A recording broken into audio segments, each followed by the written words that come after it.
Hey guys, welcome back to Gaming with Austin, and I hope you're having a nice day because today we're going to be introducing a workstation build that's a dual core i3 3220.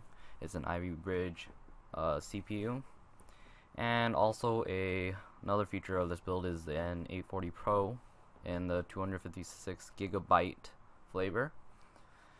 And I'm expecting this to run easy processes really quick and also do some semi-heavy multitasking, I guess, with browser and Microsoft Word and stuff like that. So let's get into the video. So since this is part one, we'll be going over the parts of the build and why I chose them. So first off, we have two Seagate Barracudas, 1 terabyte, and an i3 3220, as I stated before, a dual-core Ivy Bridge processor. We got some Crucial Ballistic Sports 2x8 gigabyte at 1600 megahertz, pretty standard, I guess. And we have our famous 840 Pro. And for the Seagates, I want to put them in RAID 1 for backup and security.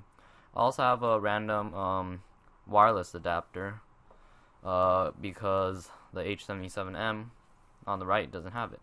Here's the CX430M. Corsair's new CX series, and the ASRock H77M ITX motherboard. I also added in a little LG CD/DVD drive. So the case I'll be using will be the one on the right, but in the black version it's the Phoenix Prodigy, and there is also no graphics card in here because it's just a workstation build for simple tasks. Thank you guys for watching part one of this series, I guess, workstation series, and I will have videos up this whole week finishing up this build. And for those following me on the Prodigy build, I will have those videos up this month, hopefully, because I gotta edit it. So see you guys. Thank you guys for watching once again. Have a great day.